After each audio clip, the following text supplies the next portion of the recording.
Welcome to the Crime Redefined podcast, produced by Zero Cliff Media. Coming to you from the US Bank Tower, high above downtown Los Angeles. In our podcast, we drill deep into forensics and criminal investigation from the viewpoint of the defense, as well as explore the intersection of the media and the justice system.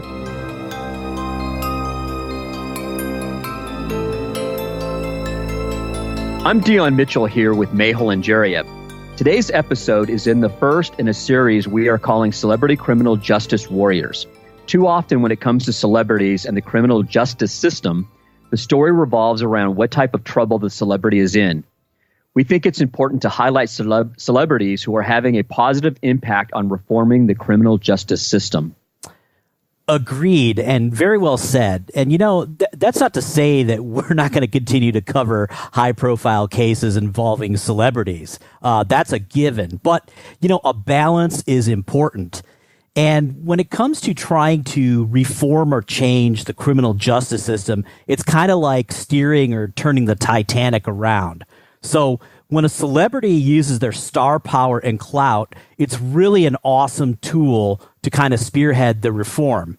And in fact, in future episodes, we'll talk about the First Step Act and some of the celebrity influence that helped getting that passed.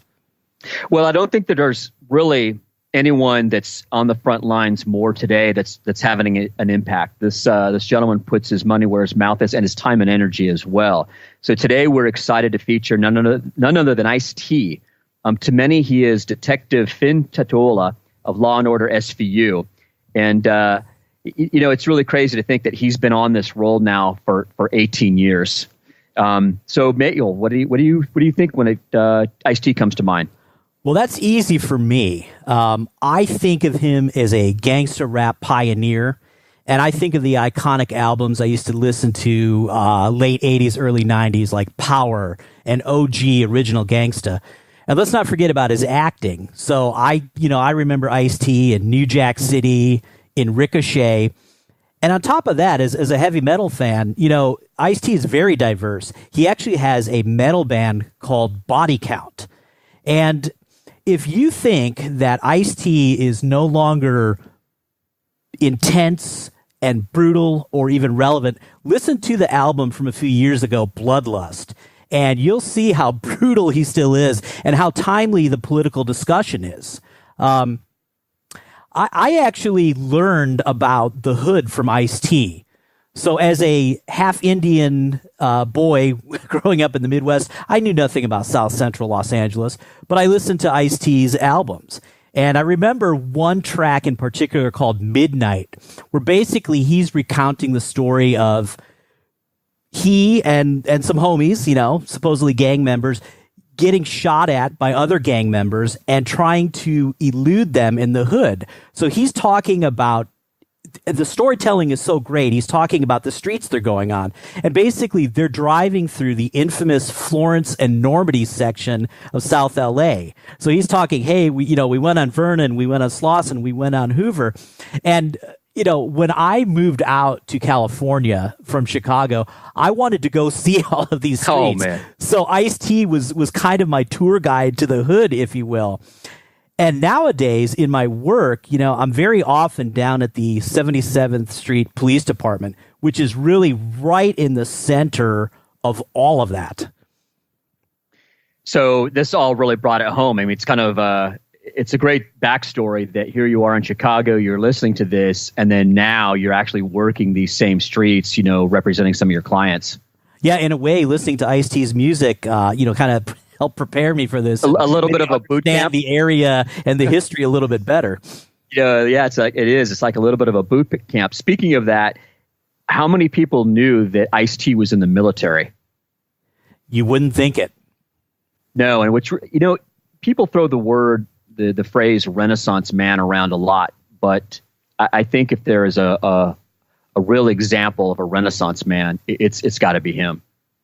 Yeah, and not your typical Renaissance man. It's not that he was painting and singing opera and writing and all of that. No, he's a 21st century Renaissance man. I mean, I guess that really work together. I mean, can we give a reterm the Renaissance man and make it, applicable today. Well, you better say Renaissance person, number one. But the point is that, point. And we're going to get into this, that Ice-T's particular background and his angle is very, very effective in getting a bigger message across. And let's go with that as an introduction. Yeah, I think we'll start the discussion about the TEDx video that you came across a few years back, where he's giving a talk at Sing Sing prison. I think it's about 16 minutes long, and for me, it's just riveting. It's absolutely riveting. Yeah, this is from, I think it was 2014. And, Sing Sing is a maximum security prison in New York. And I highly recommend our listeners watch this. And, well, why don't you seem pretty gassed about this. Why don't you go ahead and start and let us know your thoughts about that video?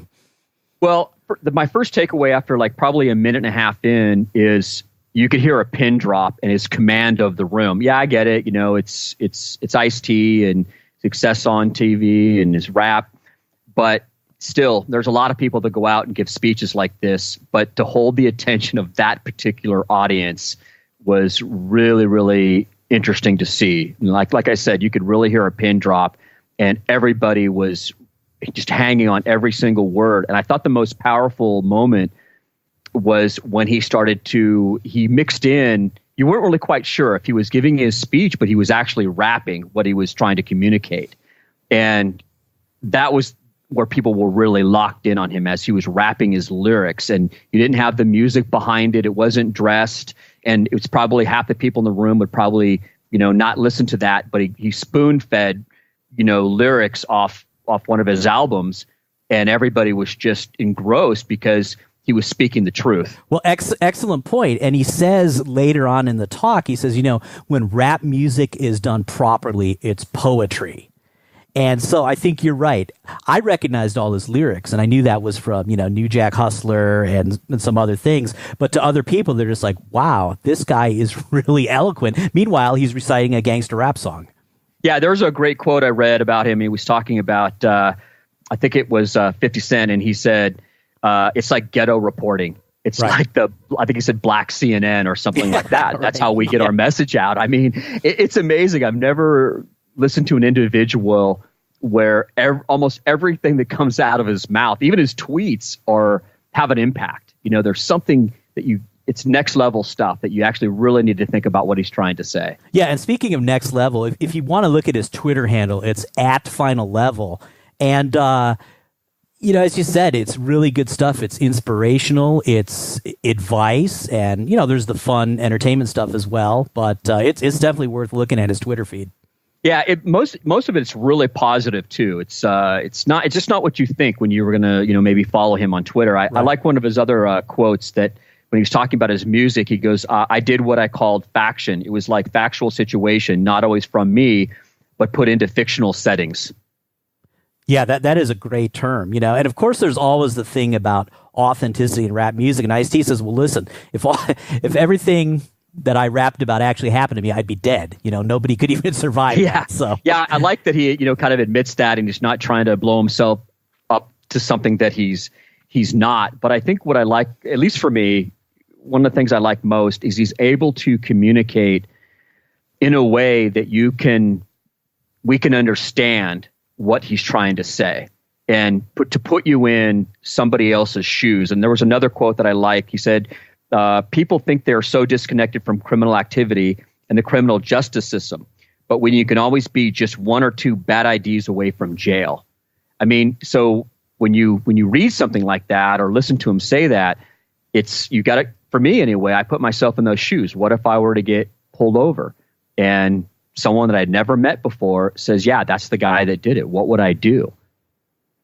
Yeah. And, by the way, what people don't realize is, sometimes people are arrested, they're in jail 1 or 2 days, and they're let out, and it was a mistake, but you don't know what kind of trauma or abuse or what sort of situation could happen to you if you're in jail just for 1 or 2 days. It's just horrible. Yeah, I like how he kind of made the comparison to PTSDs, that when he's walking down the street, he still has that fear. Right. I think he talks about going on a date or something like that, to where he's with his date, and she's just going along happy-go-lucky, but his head was on a pivoting around, looking if anybody's walking up on him, and that's just something I think the average person can't understand. Yeah, he always talks about, people say, well, Ice, you always look angry, and he said, well, my face just got frozen this way from back in the 80s. Yeah, I think there's a lot of justification for that, but like I said, he has a really interesting, unique way of saying things to where it really resonates with you. Yeah, and to that point, what he says in the video is, what he's trying to break down. The inmates, the 17 and 18-year-old inmates, they're not going to listen to a square. It's got to come from somebody who has lived the life and who's a little bit rough around the edges in order to have that any chance of breaking through to them. Yeah, I think that's why I found the video so interesting, because he's been on TV for 20 years, feature films at New Jack City, and yet he still had that credibility 30 years later or 40 years later. I mean, that's kind of amazing that a 17, 18-year-old kid will still listen to him instead of just not going, hey, yeah, this is some rich, actor, entertainment guy. What does he know? Well, it's kind of ironic, too, that in a way that Ice-T is speaking in a prison, and like you said, hey, I'm far from a cop. You might see me on SVU, but I'm far from a cop. And the old guys like us, we remember Ice-T Cop Killer from Body Count. Remember that? Right. In the early 1990s. And so look how he's sort of come full circle. He had a big beef with the LAPD and everybody else, Tipper Gore and all of that, with the censorship. And now the warden, he gave props to the warden for letting him into the prison to speak and share the benefit of his pain and his experiences to hopefully help out these young kids who there may still be hope for. Well, and that's where I think he makes a great celebrity justice warrior, because he's doing what he can to try to get out in front of this and show, these young teens, there's another path. There's another way to go. You don't have to make the same stupid mistakes that I made to get to where I'm at today. Yeah, I agree. And it seemed like what was really key for Ice-T was that he had a little bit of mentorship when he was young. And that is that some of his friends went to prison and they told him, they said, you do not want to do this, Ice. Go pursue your rap career. He had somebody kind of mentoring him. And without that, you're just kind of lost. And so did you have any more comments on the video? No, that was it. Oh, okay. So, he's in New York giving this talk at Sing Sing, but he's talking about California. And he's talking about how they are warehousing people, basically. In other words, the solution to crime is just lock all these people up and store them away until they die or until they're in old age. And that it's really about, crime and punishment more so than rehab or social change.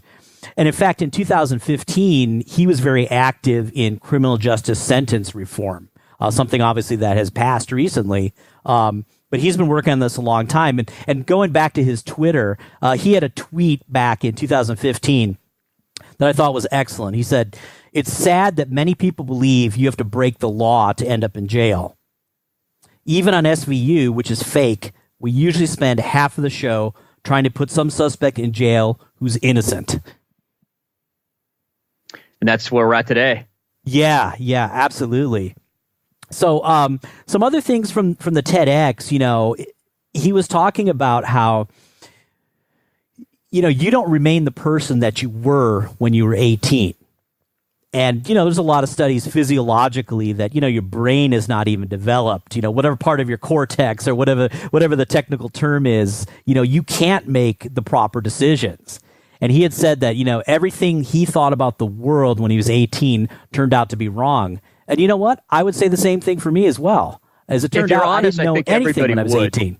I think if you're honest with yourself, I think everybody would make the same statement. And I thought that part of his talk was really interesting because he really drove that point home. So I think he was trying to change the perception of some of the administrators that were in the room, like, not like, hey, everybody deserves a second chance, but he was asked them, how many things did you learn or how many things that you did at 18 years old were wrong? So if you can start to look at people in that light, maybe there's a different road for folks and they'll start to look at you a different way. And then maybe it is more about the rehab instead of just straight incarceration. There's no way that we can build enough prisons to lock everybody up. No. So, he was saying, let's understand the symptoms here, and he explained growing up in the hood, and just a little bit about his background, just backing up real quick. He mentioned he was in the military.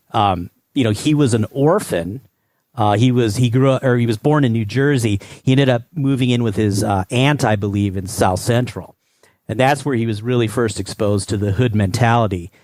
And he said, listen, it was a kill or be killed scenario in the hood. It was predator or prey. He had to choose one, and you have nothing to lose. So you have to understand and attack that if you want to try to keep people out of prison. Because even if you lock people up, like you said in one of his songs, there'll be another one after him. Because we have the root cause of kids who aren't making good decisions, but really have nothing to lose. So why wouldn't they go rob a liquor store or something like that? So the question is then, do they have to pay for that for the rest of their life? Or should we try to rehab these people, get them some mentorship, and make some productive citizens? Because guess what? Some of the people who are 18, 20, whatever, they also have kids. So now do you lock their father away for the rest of their life, and then the cycle continues? So it's a real big sociological issue. Right, and that was, goes back to what I was saying about him giving the, really harping on the 18. If you're, what you just laid out, if you're looking at life through that, that lens, then, hey, everybody makes mistakes at 18. Should we incarcerate them for the rest of their entire life? And, like you say, then you create a single parent family. I mean, the ripple effect is, it's unbelievable. Right. So what can we do? To make socioeconomic and race relations change, those are tall orders. But in the meantime, it seems to me that mentorship is really the key. Ice-T was mentoring at Sing Sing. He talked about how he had people in his life who mentored him, and that's probably the easiest thing that can be done. And so we know, and we talk about this all the time, a bigger discussion that there are certain factors that make it more likely that somebody will get into the system. And somehow we need to level that playing field. Are we going to fix all the race relations and socioeconomic? Not anytime soon, unfortunately. But mentorship will help with that. So then the next level of equal justice is what happens when they're in the system. Right. So that's something you and I talk about a lot. Right. So, but you need the Ice-Ts and the celebrity clout on the outside to shine that light on it. But then you have to have people in the system to try to level the playing field. Right. Let's talk about his show. In Ice-T's In Cold Blood. First of all, it wasn't really what I was expecting. It's really well done. It's on Oxygen. The production company is Asylum Entertainment. They got a really nice list of credits: Flipper Flop, Elizabeth Smart, and it had some. The way they lay it out is some really nice twists. I think it's got a little bit of that's a compliment, a little bit of SVU in it, because they really set up 2 or 3 different people that potentially are going to be the criminal, and then it takes a really nice twist at the end, and they pay it off. And this particular one, the season 2 premiere, Peeping Perv, was really well done. But for us, it was really nice because there was a really strong DNA segment. And so since that plays into our wheelhouse, I'd like you to talk about the DNA aspect to it, the lab process, and then the DNA trap that they tried to set for the killer. Sure. And actually, before I do that, and you did a good job of explaining the show, but I wanted to read, I think this was the IMD description of the show. And, what great log line writing here. So it goes like this. Hosted by Ice-T, this series exposed outrageous tales and shocking true stories involving sex, money, murder, and sometimes a fatal cocktail of all three. So, we had some of that in the initial episode, and you talked about the DNA aspect. So, long story short, a girl is found dead in her apartment. She's stabbed 101 times, blood all over the place.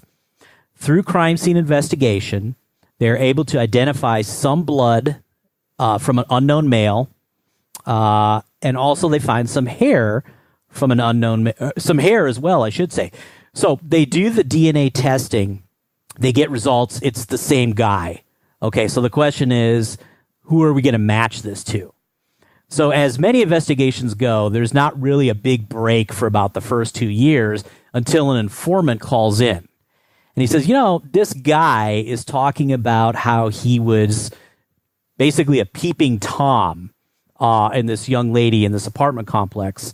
So they go back and reinvestigate, and they find that one of her neighbors is actually the guy who made this comment to the informants. So now what do they want to do? They want to get DNA from him, of course.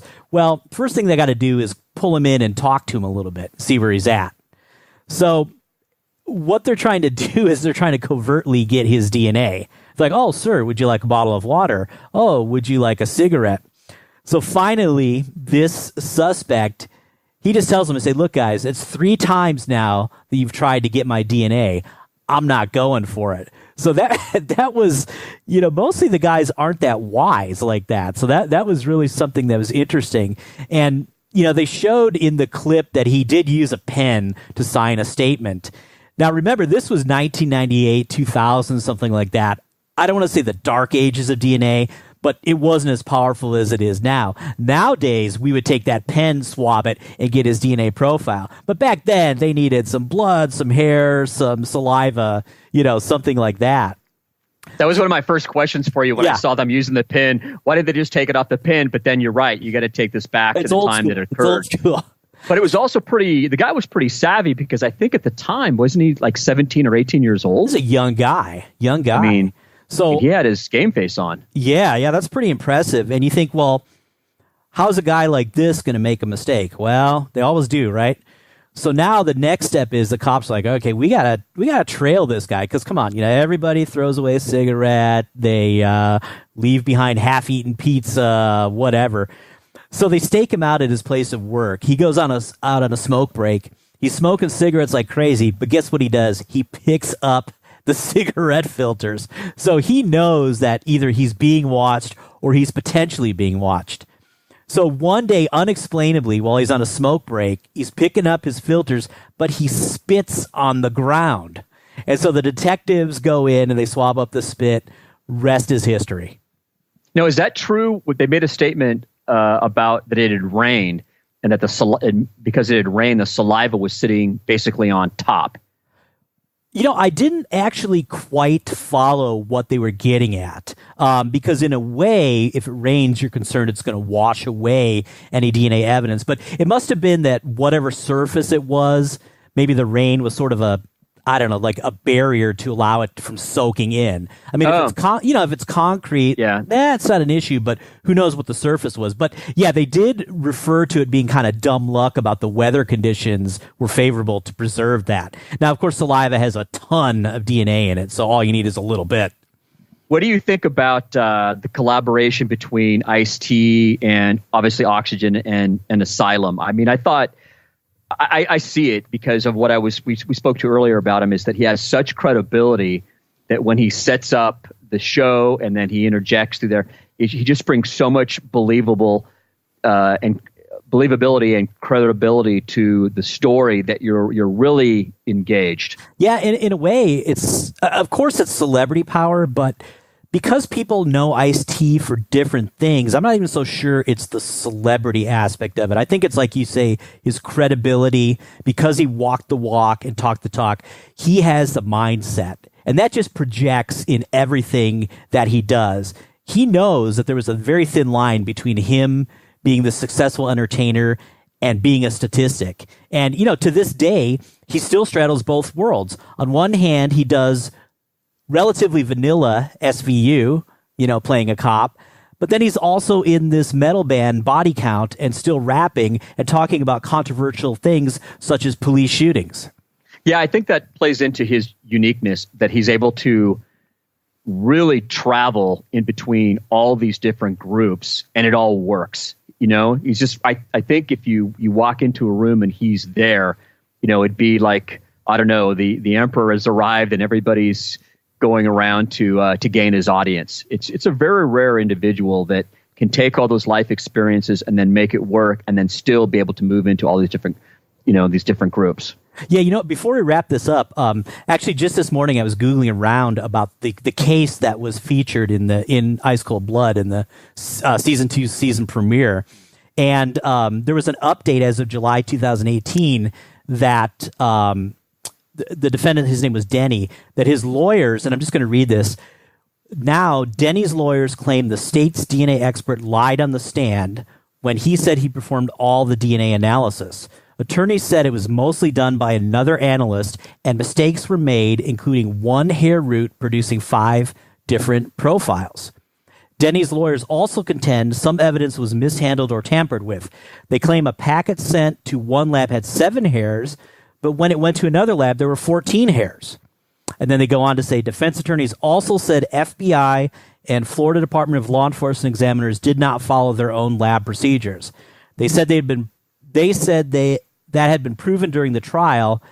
Denny would not have been convicted. So, like many of these cases, the appeals go on. And it'll be interesting to see if any of these DNA arguments are credible on any level. I could tell you that some of those are boilerplate, but others of them are interesting. So, we'll see where this case goes and see if it's the end of it. And maybe Ice-T will follow up with it in season 3. Well, maybe if he doesn't, we will. We'll do an addendum to this one. We'll talk about it. But it's really amazing. You talked about how the technology wasn't there to be able to take the DNA off the pin.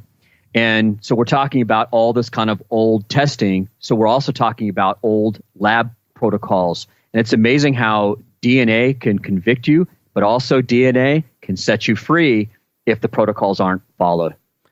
Absolutely. And you deal with that on a daily basis. Hey, listen, it's a great technique, but, like a lot of things, it's garbage in, garbage out. Do you think that for the most part, whether it's federal or local, that the police departments and the labs have learned from their mistakes over the years? Meaning, if you were to take a snapshot of how DNA was processed in the 90s and how it's processed today, is there a blatant difference? Oh, for sure. And there's no better way to get your house in order than to be embarrassed in court. Yeah, good point. That is the best. I mean, we had it going back to OJ. We had that, right? Yeah. A lot of places really tune their shop up. But to this day, absolutely. Yeah. Things are just getting tighter and tighter. In part because the defense is getting sharper and the techniques are more sensitive and possibly prone to error or different interpretation. So it's a evolving field still. Well, like anything else, you can't maybe argue the DNA, but you can argue the process and the collection. And obviously, that's going to be a weak point. That's a great point. And actually, yeah, I'm sorry. That's a great point. And they brought it up in the episode we were talking about, that they went to the DA and they said, hey, guess what? We have a DNA match to Mr. Right. Denny. Look at us, man. We got blood and we got hair. So it wasn't even like it was touch DNA, like, he was on the doorknob, but he's the neighbor and it was transferred. None of that. She said, listen, I want to know for a fact. I want him to deny it. Yeah, so that was part of the reason they pulled him in to say, listen, have you ever been in her apartment? No, I haven't. Oh, yeah?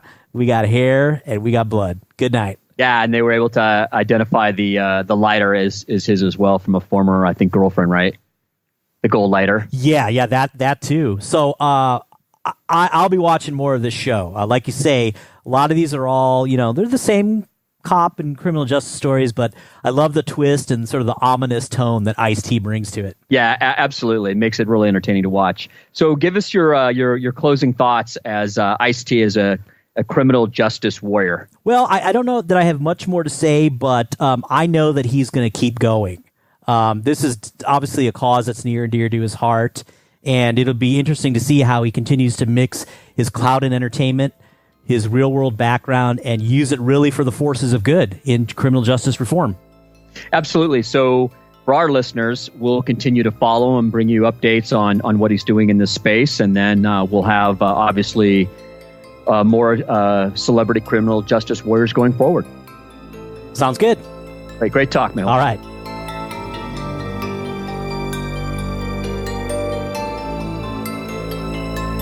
Thank you for listening to the Crime Redefined podcast. Like us on Facebook and follow us on Twitter at Crime Redefined. Please send us your comments and questions and join us for the next episode.